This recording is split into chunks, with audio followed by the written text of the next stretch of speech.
Hey everybody, great to see you again.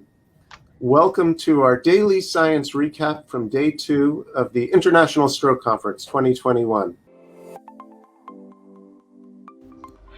Ngày thứ hai của Hội nghị đột quỵ Hoa Kỳ 2021 đã công bố kết quả của một nghiên cứu vô cùng quan trọng và rất được mong chờ về lĩnh vực điều trị nhồi máu não.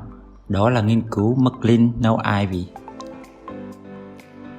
Tiếp bước đàn Anh là nghiên cứu McLean đã đặt nền tảng cho can thiệp mạch não năm 2015.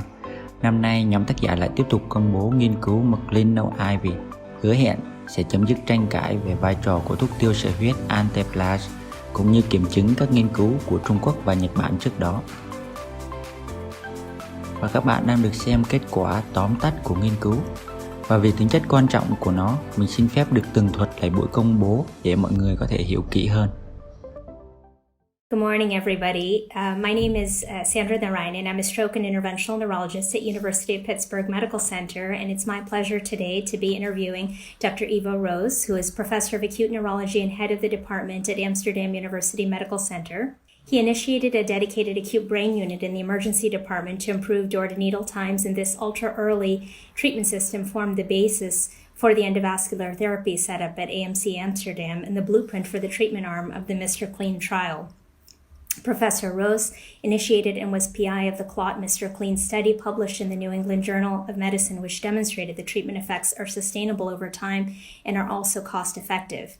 He, along with Dr. Charles Majois, are co-PIs of the Mr. Clean No IV trial, which we will be discussing here shortly, within the Dutch Contrast Consortium, which stands for a collaboration for new treatments for acute stroke, which aims to improve ischemic stroke patient outcomes by advancing clinical trials and translational research. Dr. Rose, thank you for joining us today.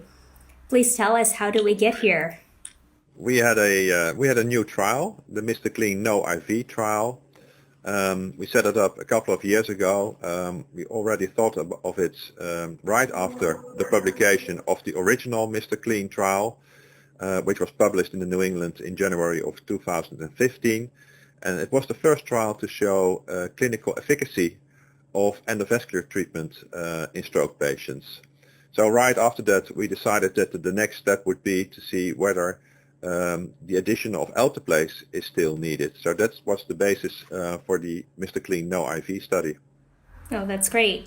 And, we have all been following, as a stroke and neurointerventional community, this trial along with the other No IV trials over the last couple of years, and enrollment proceeded more rapidly than expected in the last few months of the trial.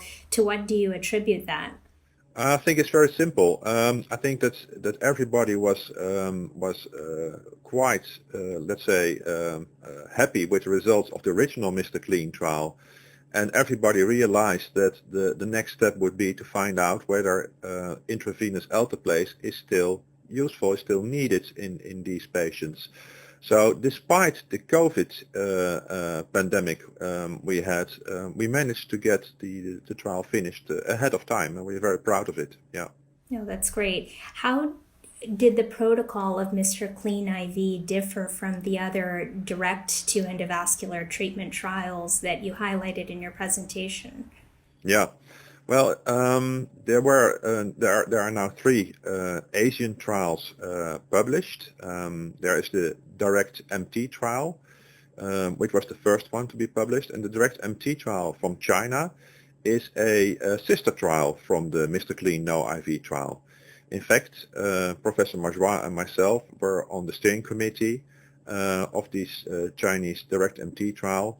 And the only difference we had between the 2 trials was the primary endpoint.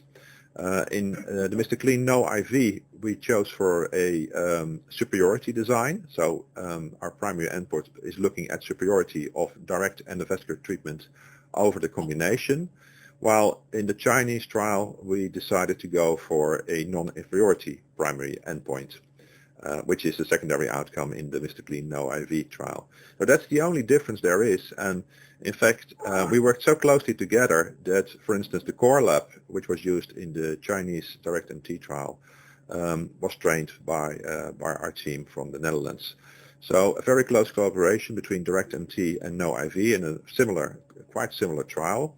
The other Chinese DEVT trial just published in JAMA this year had also a quite similar design, and only the Japanese SKIP trial is a bit different in that in Japan the usual dosage for Alteplase is not 0.9 milligrams, but it's 0.6.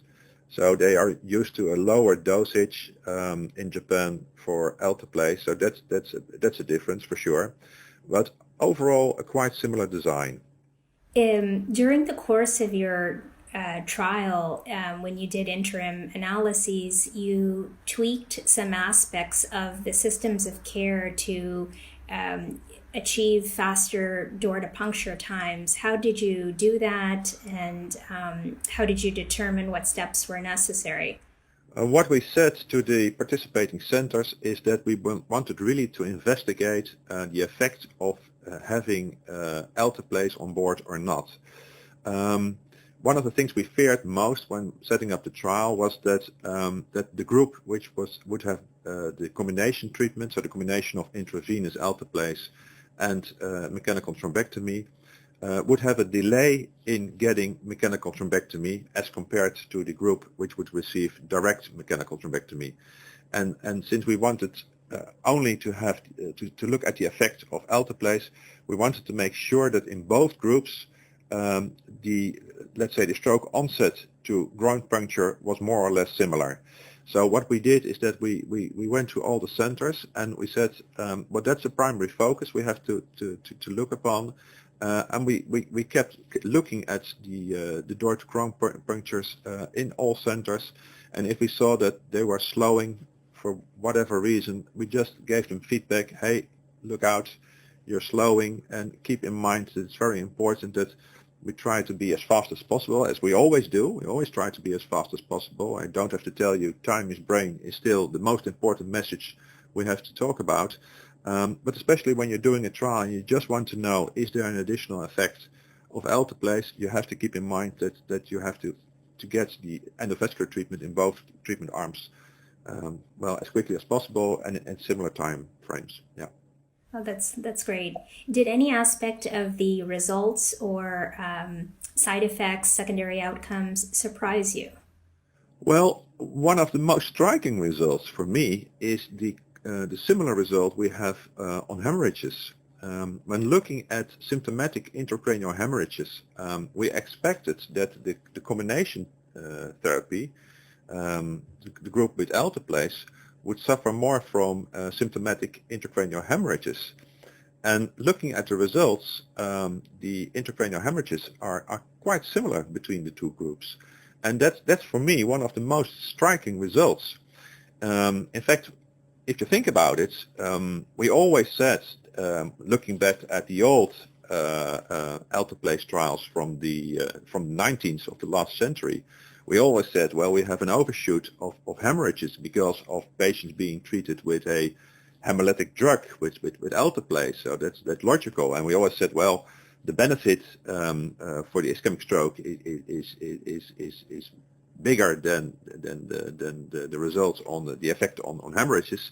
So the net result is positive. But when looking at our trial results right now, you could argue, it's just a thought, you could argue that the main reason why patients get a hemorrhage is not because they are treated with Alteplase, it's just because they have recanalization and they have reperfusion. And there's not so much influence of Alteplase, because that's the only way, in my mind, you can explain those striking results we have with quite similar results of hemorrhages in both groups. So that's for me one of the most surprising results I hadn't expected. So what do you feel are the next steps for the collaboration or for the Mr. Clean series? Well, we're still working on there are still several trials within the collaboration going on. There is the Mr. Clean Late, which is looking at the treatment of patients outside of the window of 6 hours, so 6 to 24 hours. and we're still working on other trials. But I think that the main thing we need to focus on is pre-hospital triage. What I see right now, and that's becoming more and more clear, is that we have to select our patients better, which patient is going to a primary stroke center and which patient is going to a comprehensive stroke center.